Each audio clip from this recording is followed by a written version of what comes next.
Buenos días, hoy es miércoles 11. Como todos los días le doy gracias a Dios porque me permite estar con ustedes. A ustedes gracias siempre por la sintonía con la que apoyan el programa. Con la bendición, Dios los bendiga. Comenzamos el programa el día de hoy. Vamos a hacer un primer análisis en profundidad del tema del satélite lanzado por el gobierno. Porque es necesario tener información aparte de los chistes que los venezolanos han hecho del satélite, conforme al cual este tercer satélite que fue lanzado de forma exitosa al espacio tiene la misión de buscar los otros dos satélites que previamente se han enviado desde China. Bueno, eso es lo que jocosamente el venezolano fue agregando del tema del satélite. Lo cierto es que dice Roberto Smith que tener un satélite en las condiciones como está Venezuela es como tener un rancho y tener al frente parado un Ferrari. Dice Roberto Smith lo siguiente: tener o enviar al espacio un satélite y no tener la infraestructura adecuada en tierra, en Venezuela, y no tener los equipos para funcionar, pues es más que un despropósito. Una inversión millonaria en satélites que ha hecho el gobierno, por demás deja mucho que desear y mucho que investigar. El primer satélite que se lanzó fue el llamado satélite Simón Bolívar. En él se invirtieron 500 millones de dólares y se dijo que iba a haber entonces internet en todas partes. El objetivo en ese momento era fortalecer la educación a distancia, ofrecer servicios remotos. El problema es que el satélite no sirve hoy para nada, porque aquí no hay electricidad, no hay computadoras, no hay equipos, de tal manera entonces que no se hizo nada con el satélite Simón Bolívar, con el cual ofrecieron internet para cubrir el país. Y resulta que ahora tenemos el internet más lento que el de Cuba, que ya es mucho decir. De la educación a distancia ni se diga, la educación fracasó en tiempos de la revolución. Y lo que estábamos señalando desde el principio, si en Venezuela no hay electricidad, ¿cómo es eso que va a haber entonces internet? Hay una estadística que nos revela con facilidad dónde está el problema. En la actualidad el Estado venezolano tiene operando unas 9.000 antenas. 9.000 antenas. Mientras que DirecTV posee 2 millones de antenas. Entonces usted encuentra cómo es la diferencia en los temas de la inversión. El esfuerzo que hace el gobierno por tener unos satélites, pues es un esfuerzo totalmente innecesario, porque no se traduce en beneficio para el venezolano en nada, en nada. La comunicación en Venezuela es un inmenso colapso y lo que sí hay es un control de los medios de comunicación. Después surgió y se lanzó el segundo satélite, el Francisco de Miranda. Ese se lanzó en el 2012 y servía para relacionarlo con Google Earth y supuestamente era para explorar entonces las riquezas naturales del país. Para explorar las riquezas naturales del país. Bueno, hoy nadie sabe cuáles son los resultados de esas riquezas. Nadie lo sabe, salvo lo que puedan haber descubierto de coltán para entregarlo a empresas del Estado. ¿Qué sucede con todo esto? Bueno, que estos satélites tienen una duración de tiempo, vale decir, no es que yo lanzo un satélite y lo tengo ahí toda la vida, tienen una duración finita y por supuesto, obviamente se debería usar y se debería tener la infraestructura en Venezuela para sacar el provecho de tener satélites en el espacio. Pero no sucede de esa manera. Desde que la revolución llegó al gobierno, pues se fue estatizando todo y el avance de las telecomunicaciones, que dicho sea de paso, las telecomunicaciones en Venezuela estaban en el primer lugar en Latinoamérica antes de llegar la revolución al poder y hoy estamos en el último lugar. En el último lugar. Vale decir, el tema de la regresión con la revolución no es mentira. Nosotros hemos tenido una involución de forma concreta, de forma cierta. Para retomar la senda del progreso en esta materia, se necesitan 20.000 millones de dólares, que el gobierno no los tiene. ¿A dónde hay que acudir? Al capital privado. Al capital privado. El gobierno, cuando tenía, lo dilapidó.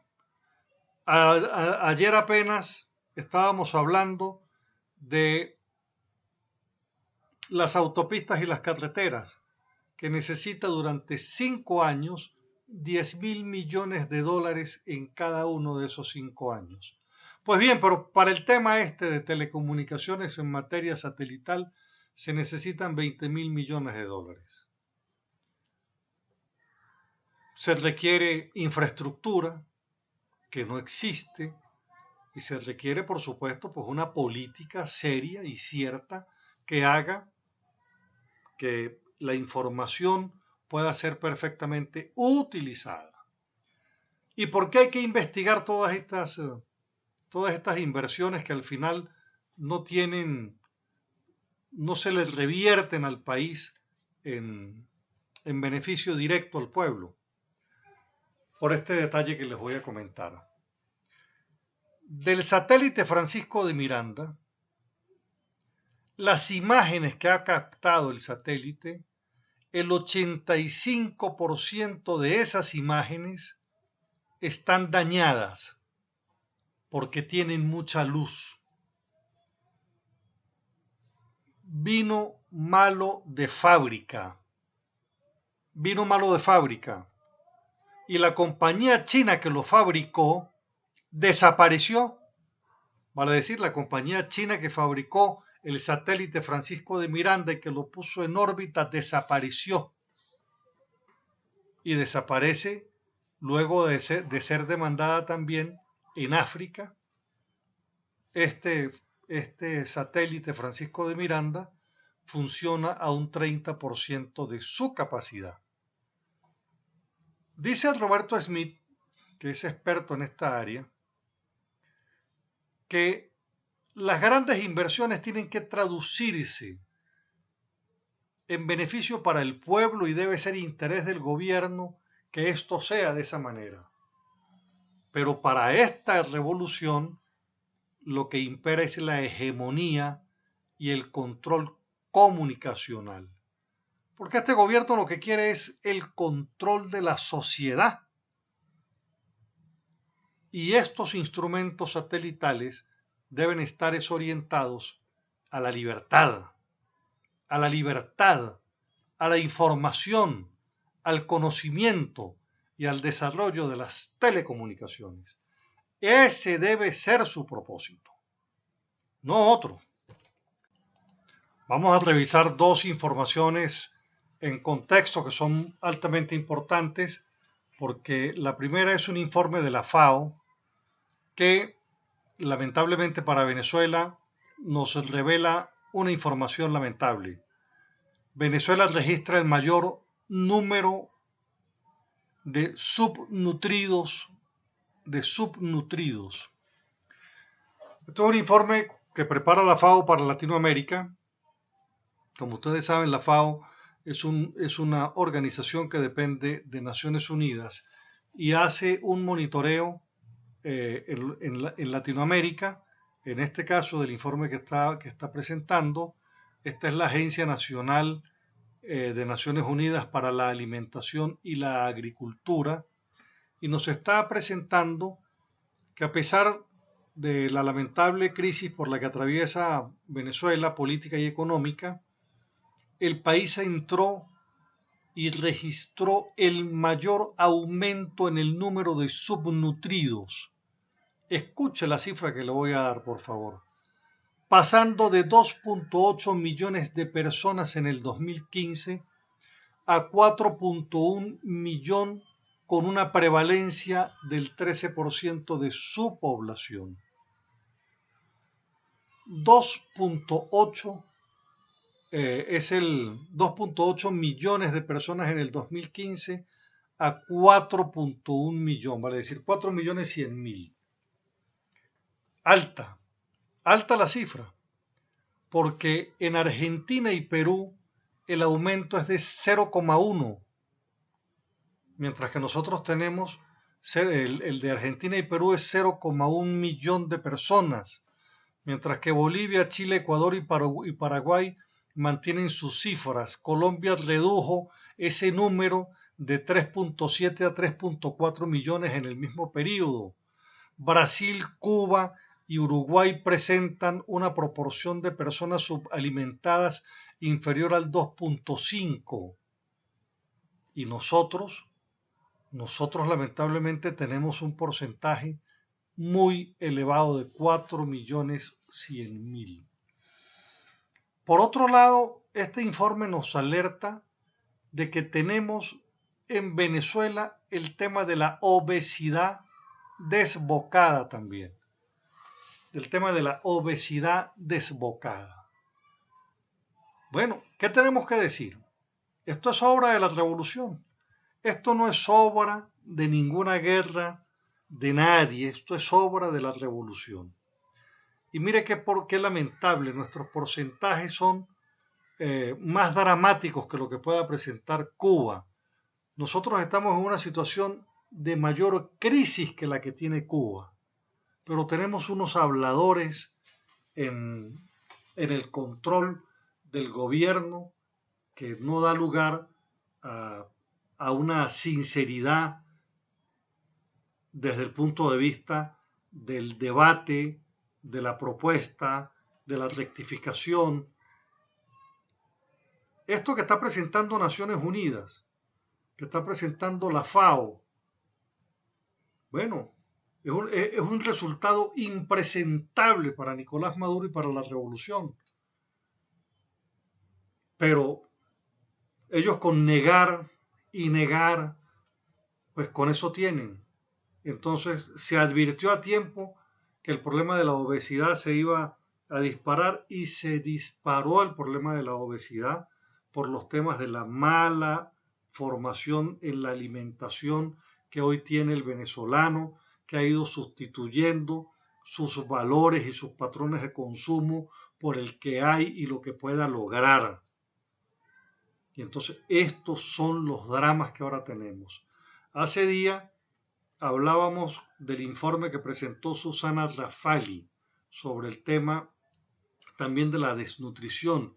Y aquí la FAO nos viene a hablar de los subnutridos de Latinoamérica, a donde entonces Venezuela registra el mayor aumento en el número de subnutridos. ¿Qué queda decir? ¡Viva la revolución! ¡Viva la revolución! Hay un aumento desbocado en el tema de la obesidad. ¡Viva la revolución! Estos son los resultados de la revolución. Y por supuesto, que vivan los militares que están detrás de todo esto también.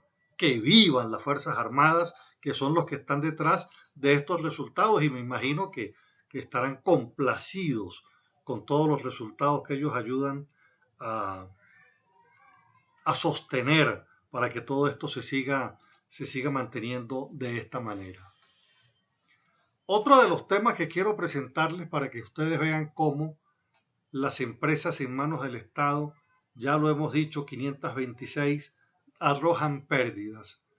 Es lo que tiene que ver con una empresa del Estado que es productora de un insumo y que cuando fracasa en la producción del insumo, pues van cerrando otras fábricas. Estamos hablando entonces del vidrio.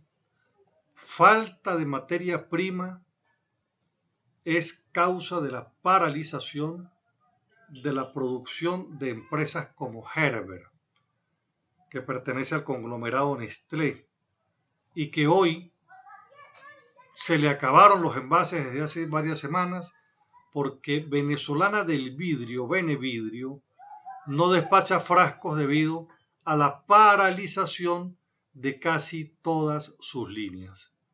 ¿Cuál es la causa? La causa es la falta de materia prima, específicamente la soda cáustica, ingrediente esencial en la manufactura del vidrio que es importado y que de acuerdo a los propios trabajadores de la empresa socialista no llega desde hace varios meses. Cuando cuando se abordan los trabajadores sobre el tema, trabajadores socialistas, dicen, tenemos casi un mes que nos enviaron para la casa porque todos los hornos están parados. Todos los hornos están parados. ¿Dónde se encuentran las fábricas? En Trujillo, en Carabobo, en los Guayos, en el estado Carabobo. La empresa trabaja al 30% de su capacidad, por debajo del 30% de su capacidad. ¿Qué sucede entonces? Bueno, una empresa del Estado que tenía la responsabilidad de la materia prima ya no puede suministrarla a las empresas y por tanto las empresas van cerrando. Y cuando cierran, se ordenan a los empleados estar cesantes, se les va cubriendo algunos gastos y empieza un proceso de disminución de cobertura en materia de gastos de alimentación y para de contar. ¿En qué tiempo está sucediendo esto? En el tiempo de mayor gasto de las familias, que es el que se enrumba de cara a diciembre y que viene en el tránsito de el arranque del año escolar. Entonces, no es posible, no hay lugar a justificar un gobierno que nos ha traído a la miseria y al empobrecimiento sistemático. Esto es una situación altamente lamentable, altamente lamentable. Y lo que uno no puede encontrar, o lo que yo no, no es lo que uno no puede encontrar, lo que uno no puede justificar es los que están respaldando este proyecto revolucionario que no tiene un solo éxito, uno solo no tiene y nos tiene en una crisis, bueno, que tiene a los venezolanos desesperados. El peso de la realidad es superior a lo que los venezolanos pueden estar soportando y aguantando. Por eso es que Venezuela va rumbo a esta parálisis agobiante, innecesaria, a la que nos ha traído de forma inducida una revolución por el capricho de imponer el comunismo en Venezuela. En todas partes del mundo, cuando se trata de reactivar la economía y se trata de reactivar el empleo, el trabajo, lo primero en el sector que se invierte es en el sector construcción. Es el que más rápidamente emplea a trabajadores. Y en segundo lugar, técnicos, ingenieros, es el que empieza a utilizar dibujantes, proyectistas. El sector construcción genera de una vez actividad conexa en lo que tiene que ver con ferreterías, partes eléctricas, techos, mantos, bueno, pare de contar. Bueno, pero el sector construcción hoy en Venezuela es un sector paralizado, totalmente paralizado. Cuando yo explico estas cosas en clase digo lo siguiente. ¿Cuánto le cuesta al taxista ser taxista? Bueno, pues al taxista le cuesta su inversión en el carro. Esa es la inversión y esa inversión es el costo de su puesto de trabajo, que es manejar el taxi. Él verá si se busca un socio y lo hacen entre dos y lo compran entre dos y lo administran entre dos, pero esa inversión de ese taxi, esa inversión es el costo de ese puesto de trabajo. Entonces, no se puede decretar trabajo si no hay inversión. Yo no puedo decir, bueno, los trabajadores del sector construcción que vayan a trabajar. Sí, ¿en dónde? ¿En dónde van a trabajar? Eso tiene que tener previamente un plan de inversión que pasa por demás por incorporar al sector privado. El sector privado va incorporando los distintos gregarios en el sistema y de esa manera entonces ese sector que emplea rápidamente y activa la economía rápidamente, pues se pone en funcionamiento desde el punto de vista de la construcción, desde el punto de vista de mantenimientos, etcétera, etcétera. Pero ¿qué ha sucedido en Venezuela? Que todo lo que tiene que ver con el sector construcción está declarado de utilidad pública y por tanto el Estado le metió la mano. Entonces el Estado le metió la mano a casi la totalidad de los insumos de construcción. El cemento, por ejemplo, que antes estaba en manos privadas, ahora está en manos del Estado y en manos del Estado pues las cementeras están produciendo un 40% de lo que se producía cuando estaba en manos privadas. Vale decir, la contracción en la producción de cemento hoy es de un 60%, lo cual indica que están trabajando solamente con un 40%. ¿Cuántas pacas de cemento se producían en aquellos tiempos? En los tiempos en que estaba en el sector privado, se producían 10 millones de toneladas métricas. 10 millones de toneladas métricas. Hoy, ¿cuánto se producen? Se producen 5 millones de toneladas métricas.